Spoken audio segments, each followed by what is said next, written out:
Hello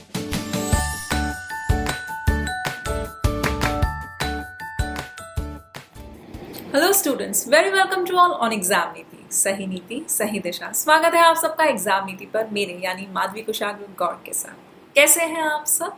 I hope आप बहुत अच्छे हैं और मन लगाकर पढ़ाई कर रहे हैं। तो फिर आज के एरर डिटेक्शन प्रैक्टिस सेशन 4 में आपका बहुत ज़्यादा स्वागत। और फिर बात कर रहे हैं ग्रामर रूल्स की, बेसिक कंसेप्ट्स की और स्ट्रैटेजीज की, अप्रोचेस की, जिनके थ्रू हम इतने सारे क्वेश्चन सॉल्व करते हैं। हम बहुत कुछ सीखते हैं, वोकैबुलरी लर्न करते हैं, ग्रामर भी सीखते हैं एग्जाम नीति से। चलिए आज के सेशन पर बढ़ते हैं। आज के सेशन में खास बात यह है कि एरर आपको जो फाइंड आउट करनी है वो इस तरह से फाइंड आउट करनी है कि आपको बताना है कि गिवन सेंटेंस में करेक्ट पार्ट कौन सा है। ठीक है, यानी कि जिन पार्ट में एरर है, जो पार्ट्स गलत हैं, उनको चूज नहीं करके आज आपको बताना है कि करेक्ट पार्ट कौन सा है। फिर से सुनिए, करेक्ट पार्ट बताना है। ठीक है, चलिए क्वेश्चन को पढ़ लेते हैं टाइमर के साथ।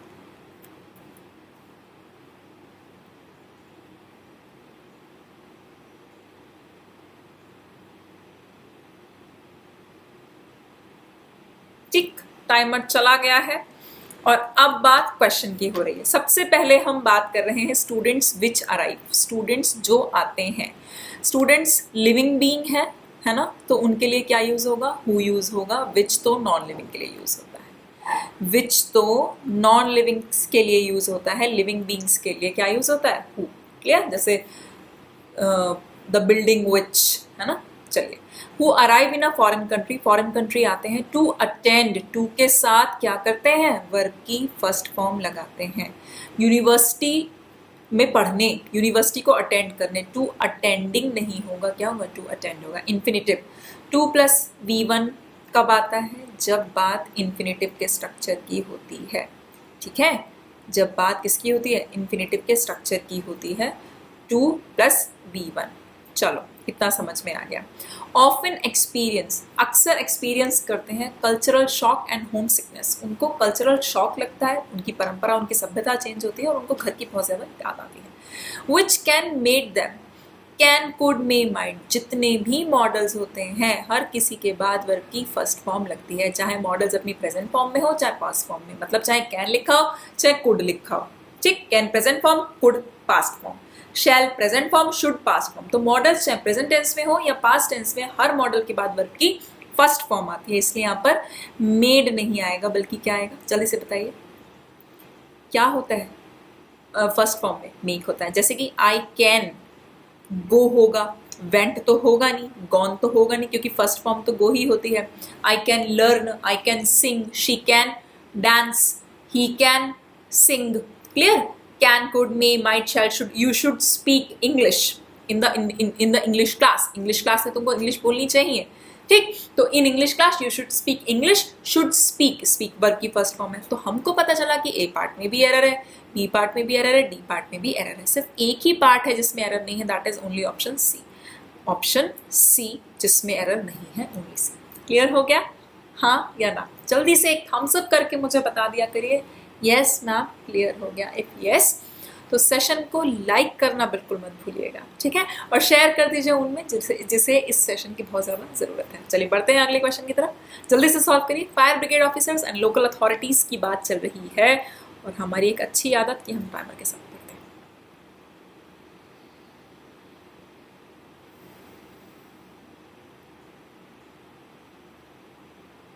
हैं। टाइमर जा चुका है, अब आ जाइए क्वेश्चन की तरफ। Fire brigade officers and local authorities, दो नाउन हैं, बिल्कुल ठीक लिखे हुए हैं। कैरिड बाय रेस्क्यू ऑपरेशंस, उन्होंने रेस्क्यू ऑपरेशंस किए।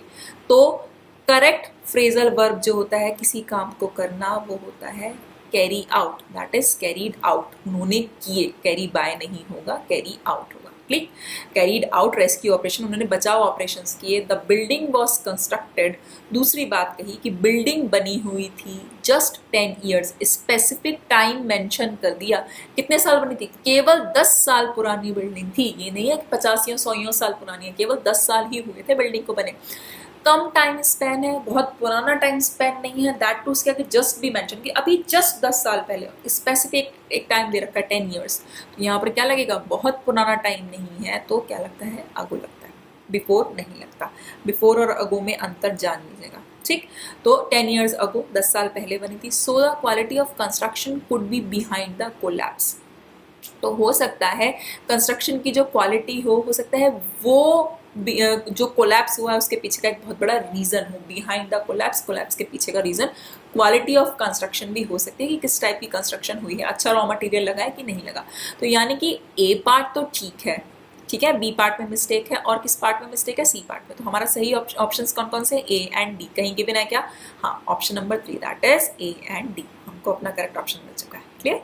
चलिए moving on to the next question, बढ़ते हैं भाई अगले क्वेश्चन की तरफ, पढ़ते हैं उसको टाइमर के साथ।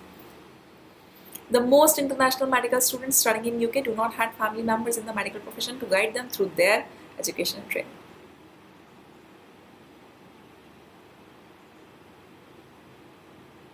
Time's up.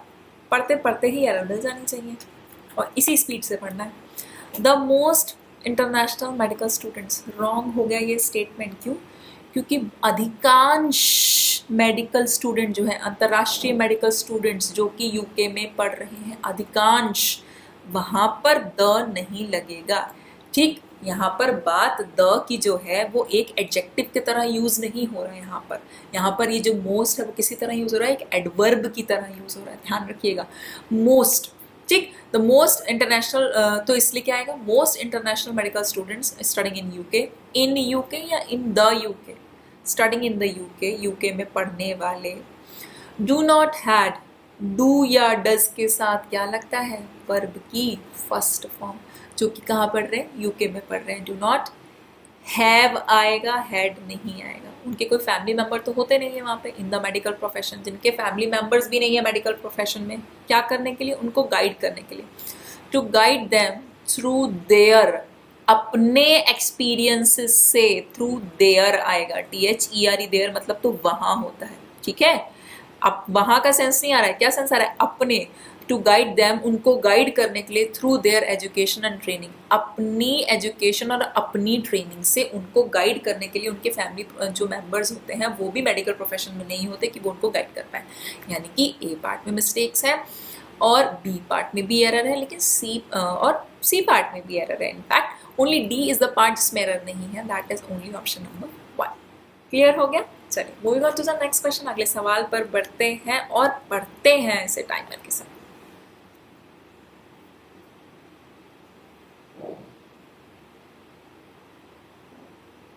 हाँ, मुझे वीडियो क्वालिटी में प्रॉब्लम दिख रही है, बट देन इट्स ओके, पढ़ाई ज़्यादा इंपॉर्टेंट है, ठीक है, ठीक हो जाएगी वीडियो क्वालिटी भी।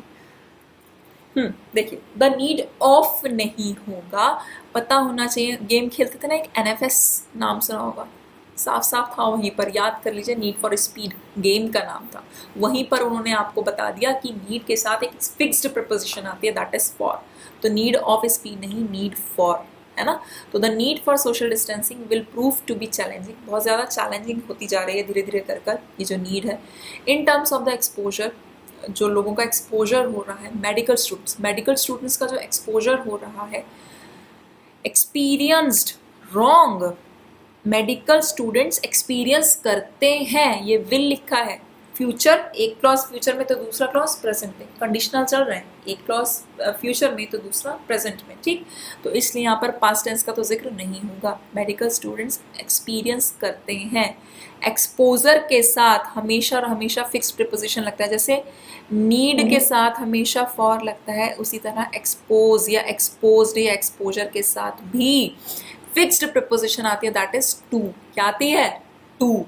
तो क्या आएगा? एक्सपोजर टू पेशेंट्स, मतलब पेशेंट्स जब आते हैं तो जो मेडिकल स्टूडेंट्स होते हैं उनका भी एक्सपोजर होता है उनके सामने, मतलब वो भी, अगर पेशेंट्स को कोई बीमारी है तो डॉक्टर्स को भी लगने के ज़्यादा चांसेस होते हैं, काफ़ी वल्नरेबिलिटी बढ़ जाती है। Experience to patients during hospital placements, hospital में प्लेसमेंट्स के दौरान। यानी कि ए में मिस्टेक मिल गई हमको बी लग रहा है बिल्कुल सही सेंटेंस है, हमको फिर गलती मिलती है सी पार्ट में एंड डी पार्ट करेक्ट है। यानी कि पार्ट कौन कौन से करेक्ट है? बी पार्ट करेक्ट है एंड डी पार्ट करेक्ट है। कहीं गिवन है क्या B and D? Yes, given है फोर्थ ऑप्शन में, that is B and D. Clear. Moving on to the next question, अगले सवाल पर बढ़ते हैं और आप मुझे बताते रहिए भाई कि 4 में से कितने मार्क्स आ चुके हैं अब तक आपके, आउट ऑफ 4 3 कितनों के आए हैं, जल्दी से बताइए।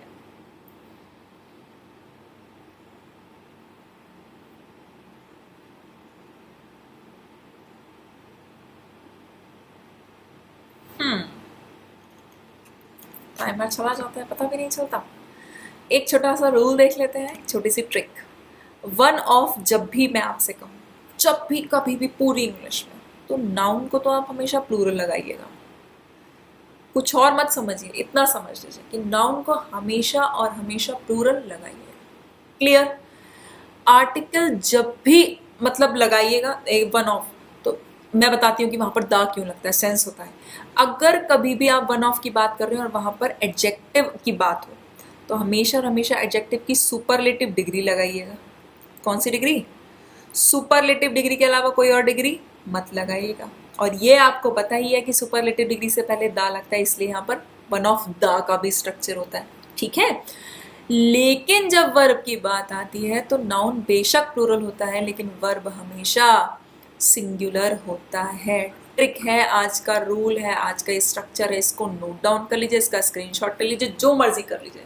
वन ऑफ के साथ जब भी नाउन आएगा हमेशा प्लूरल आएगा, एडजेक्टिव आएगा तो हमेशा और हमेशा, अगर आएगा तो सुपरलेटिव डिग्री में आएगा, क्योंकि सुपरलेटिव डिग्री के साथ दा लगता है इसलिए दा लग जाएगा। लेकिन वर्ब हमेशा कैसा होगा? सिंगुलर होगा, प्लूरल नहीं होगा। आप पढ़ लीजिए, one of our recent successes, successes noun है, दैट टू प्लूरल नाउन है। क्लियर? वर्ब, ये तो वर्ब है लेकिन ये कैसा है? प्लूरल है। भाई वर्ब तो नहीं होता ना, वॉज होता है सिंगुलर और वर्ब होता है प्लूरल, तो क्या आएगा यहाँ पर? वॉज आएगा। क्यों? क्योंकि वन ऑफ के साथ वर्ब कैसा आता है? सिंगुलर आता है। Was the scrapping of the NHS surcharge fee for immigration medical staff. Medical staff क्या है? मेडिकल स्टाफ तो एक नाउन, ठीक, कौन सा स्टाफ? Medical staff. लेकिन नाउन को क्वालिफाई कौन करता है? एक एडजेक्टिव करता है, दूसरा नाउन तो करता नहीं है, इसलिए इमिग्रेशन नहीं आएगा। ION लगाए तो ये तो नाउन हो गया ना, लेकिन नाउन को क्वालिफाई नाउन थोड़ी ना करता है, कौन करता है? एडजेक्टिव करता है। तो क्या आएगा? इमिग्रेटिंग, इमिग्रेट होते हुए मेडिकल स्टाफ की NHS सरचार्ज फी को क्या कर दिया गया? स्क्रैप किया गया है। ये रिसेंट सक्सेसेस हैं, ये अभी जो बदलाव आए, जो सफलताएं मिली हैं, उनमें से एक ये भी है। क्लियर हो गया? यानी कि जो एरर हमको मिलती है वो मिलती है फर्स्ट पार्ट में, ए पार्ट में।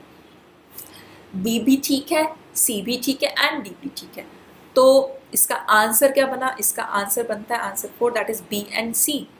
बी भी ठीक है एंड सी भी ठीक है। डी में कोई, हाँ डी में भी मिस्टेक है ना भाई, ए में मिस्टेक है और डी में मिस्टेक है, तो क्लियरली इसका आंसर होगा बी एंड सी। क्लियर हो गया? चलिए पढ़ते हैं अगले क्वेश्चन की तरफ। ए में एरर, डी में एरर, तो बी सी सही।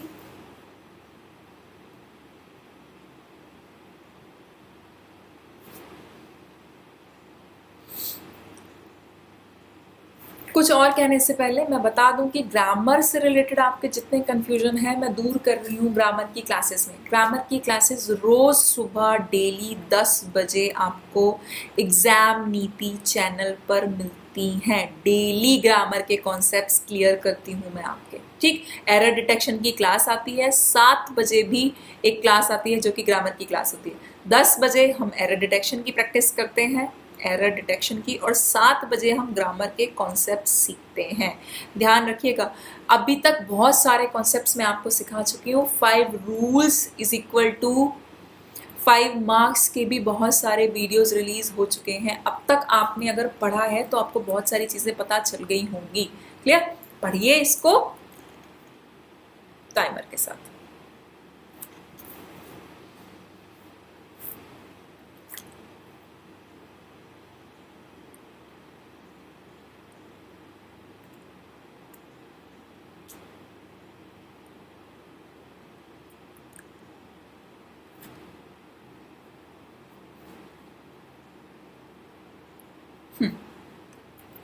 Timer of. The officer told. चलो छोटी सी बात करती हूँ आगे बढ़ने से पहले। टेल नाम का जो वर्ब है ना, इसको हमेशा एक ऑब्जेक्ट चाहिए होता है। क्या चाहिए होता है? एक object. She told me, I tell him, मैं उससे कहती हूँ। आई ऑलवेज टेल हिम, मैं उससे हमेशा कहती हूँ। तो आई टेल हिम, मैं उससे कहती हूँ या मैं उसको बताती हूँ। हिम यानी कि एक ऑब्जेक्ट जरूर चाहिए होता है, ठीक है। डायरेक्ट ऑब्जेक्ट लगता है, कोई बात नहीं, I am sorry, indirect object लगता है, लग गया। लेकिन टेल के बाद हमेशा हमेशा एक ऑब्जेक्ट लगता है, ठीक। अच्छा, अब इधर नोटिस करिए, क्या इधर टेल के बाद कोई ऑब्जेक्ट आया? आया? नहीं आया, यानी कि क्लियर हो गया कि टेल तो यहाँ पे यूज नहीं किया जाएगा। तो क्या आएगा? सेड। ऑफिसर ने कहा। क्यों? क्योंकि से के बाद आपको ऑब्जेक्ट की ज़रूरत नहीं होती, लेकिन टेल के बाद आपको ऑब्जेक्ट की ज़रूरत होती है। I tell him, she tells her, और राम टोल्ड श्याम। या तो सेड टू समवन होता है, लेकिन नहीं, सिंपल है, सेड तो सेड लगेगा। उसने कहा। The officer said the death toll could rise farther. Farther और फर्दर में एक डिफरेंस होता है ना? गलत हो गया ना, ये पता चला? ओप्स, बेसिक कॉन्सेप्ट्स फिर मार खा गए।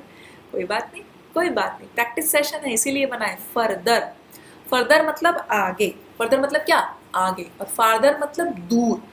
फार दूर, फार्दर और ज्यादा दूर, फार्देस्ट बहुत ज्यादा दूर। ठीक, फार, फार्दर, फार्देस्ट, ध्यान रखिएगा। और ये जो मैं बात कर रही हूँ, ये मैं दूर की बात कर रही हूँ। फर्दर, फोर्थ, फर्दर और फर्दर, आगे की बात चल रही है। तो ये फर्दर है, यानी कि आगे है। एज अ स्प्यूरियस, यानी कि जो नकली शराब का एक ठेका पाया गया था, अवैध शराब का ठेका पाया गया था, नेटवर्क जो है वो बहुत बड़ा था, तो उसकी वजह से जो डेथ टोल है, उसकी वजह से मृत्यु है वो और ज़्यादा बढ़ सकती थी। वॉज था, एविडेंट स्प्रेड। स्प्रेड क्या है? जल्दी से बताइए, स्प्रेड क्या है?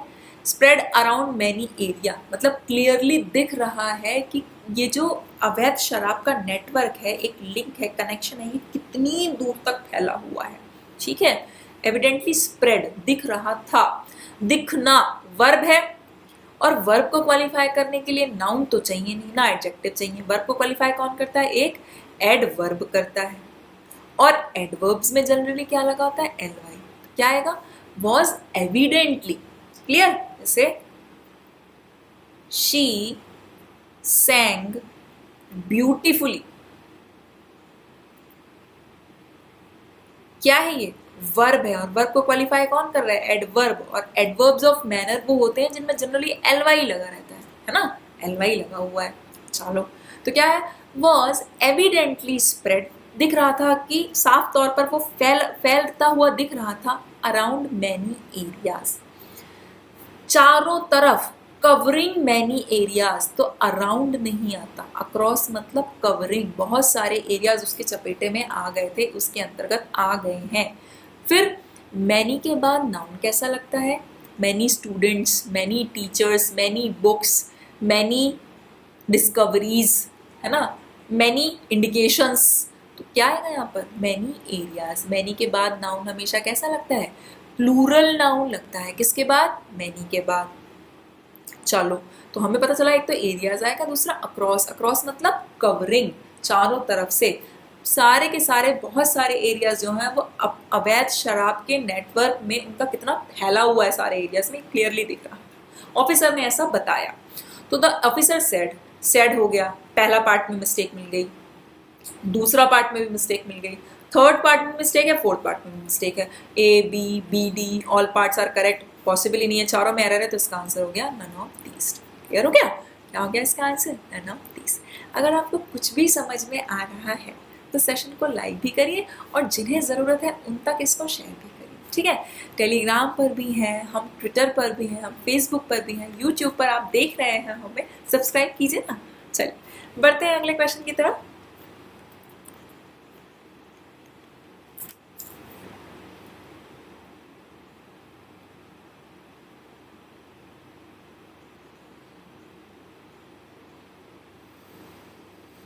क्वेश्चन बेशक बड़ा हो सकता है, लेकिन पार्ट्स में पढ़ेंगे ना तो ज़्यादा प्रॉब्लम नहीं होगी। There is a view. ठीक है, एक व्यू है within the AIADMK party. AIADMK party के अंदर एक व्यू है, एक सोच है। क्या सोच है? कि एनी टाइड डाउन लिखा हुआ है, रॉन्ग। टाई डाउन का मतलब बांधना होता है। एनी टाई डाउन, कोई भी गठबंधन। क्लियर है ना? गठबंधन को क्या कहते हैं? टाई अप कहते हैं। Tie up, that is a noun.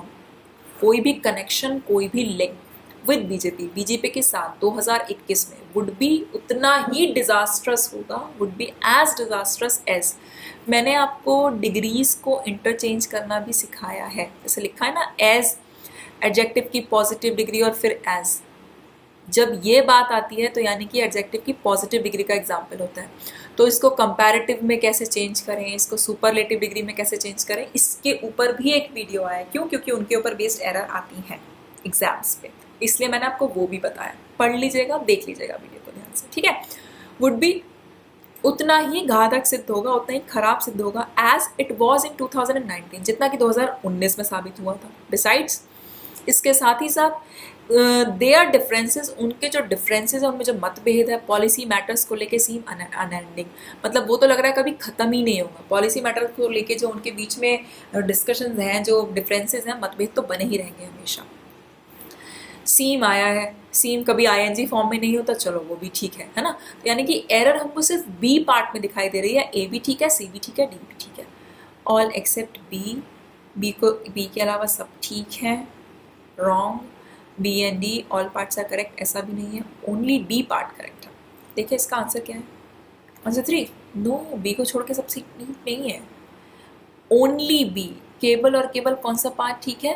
B part ठीक है, बाकी सारे पार्ट्स गलत है। ऑल एक्सेप्ट बी नहीं, ऑल एक्सेप्ट बी तो आर रॉन्ग, ठीक है। समझ में आया ना? कुछ कुछ हमारी भी गलतियां हैं, समझ में आ जाता है कभी कभी ना, टाइप करते करते टाइपोज हो जाती हैं। तो हाँ, ओनली बी आएगा। Moving on to the next question, अगले सवाल पर बढ़ते हैं। बता दिया करिए थम्स अप करके कि हाँ हम समझ में आ रहे हैं।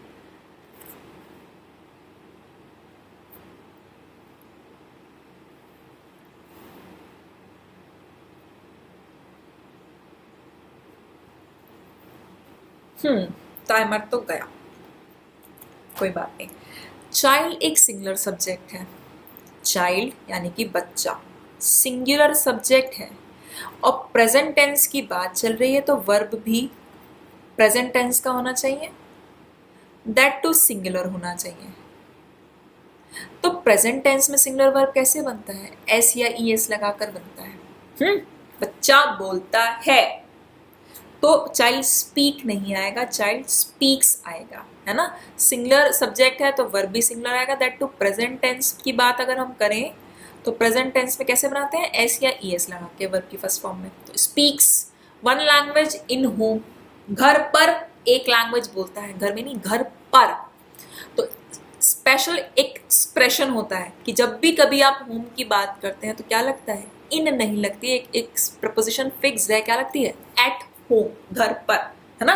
एट होम, कई कई बार ये लोग फंक्शन भी करते थे। क्या फंक्शन है? रिसेप्शन को पहले पुराने जमाने में कहते थे, आर्चिक वोकैबुलरीज में एट होम हो रहा है उनके घर पर, एट होम, है ना। कहाँ मिलेगा? At home.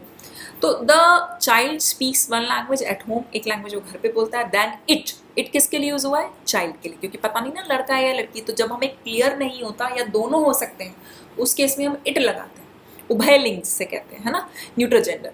It comes to school, वो स्कूल आता है।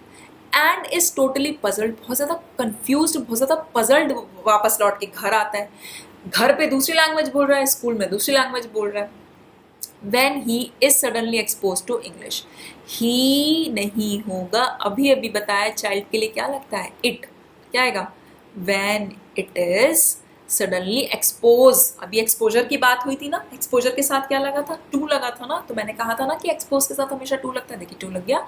When it is suddenly exposed to English, जब बच्चा एक लैंग्वेज घर पर बोलता है, उसके बाद वो स्कूल जाता है और वहाँ से टोटली कंफ्यूज और एकदम बैफल्ड होके वापस लौटता है ना, क्योंकि वहाँ पर उसको एकदम एक्सपोज हो जाता है वो इंग्लिश में, तो बहुत कंफ्यूज हो जाता है। घर में हमेशा हिंदी बोलता है, स्कूल में जाके इंग्लिश बोलने लगता है, समझ नहीं आता इंग्लिश में क्या बोलूँ, हिंदी में क्या बोलूँ।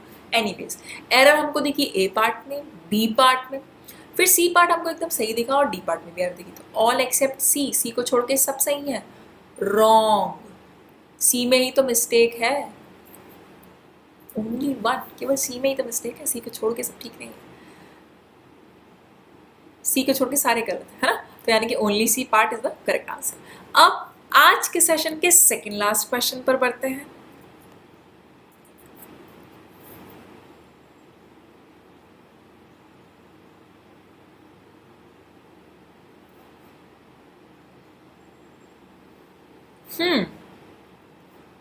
देखते हैं क्या कह रहा है। वेरियस प्रोग्राम्स, सेवरल हुआ, वेरियस हुआ, मैनी हुआ, उनके बाद से वेरियस हुआ, जैसे सेवरल हुआ, जैसे मैनी हुआ।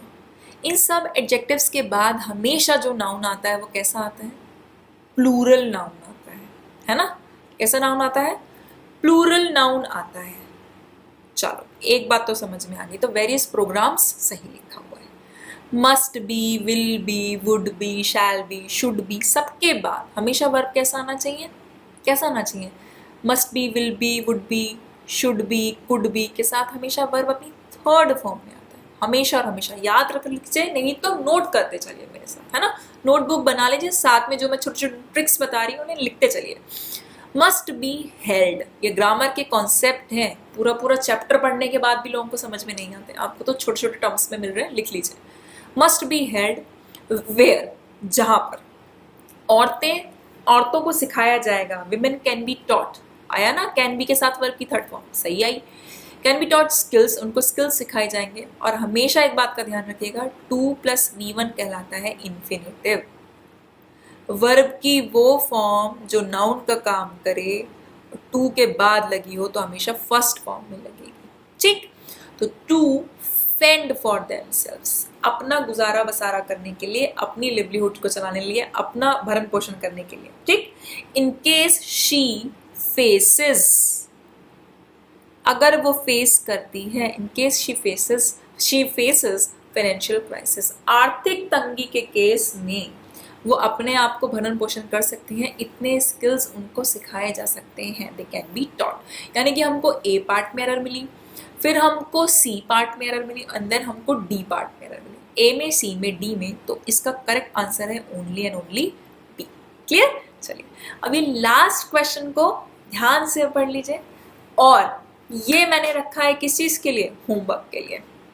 अब से रोज होमवर्क मिलेगा, रोज होमवर्क मिलेगा। आप मुझे YouTube पर कमेंट बॉक्स में कमेंट करके इसका आंसर देंगे, ठीक है? इसका आंसर चाहिए मुझे आपसे। अगर इतने सारे लॉजिक्स आपको समझ में आए हैं तो आई होप आपको ये भी लॉजिक समझ में आया हुआ होगा। फेसबुक पर आंसर देना चाहते हैं तो भी दे सकते हैं, fb.me/examniti, ठीक? हर जगह हमारी प्रेजेंस है, फेसबुक पर भी है, यूट्यूब पर भी है, ट्विटर पर भी है, आप जहां चाहे वहां रिप्लाई करें। क्लियर? चलिए, तो फिर अगर आज का सेशन आपको अच्छा लगा, अगर आपने यहाँ से कुछ सीखा, तो फिर इस सेशन को लाइक करिए और शेयर करना बिल्कुल मत भूलिए। Thank you, until then, carpe डियम।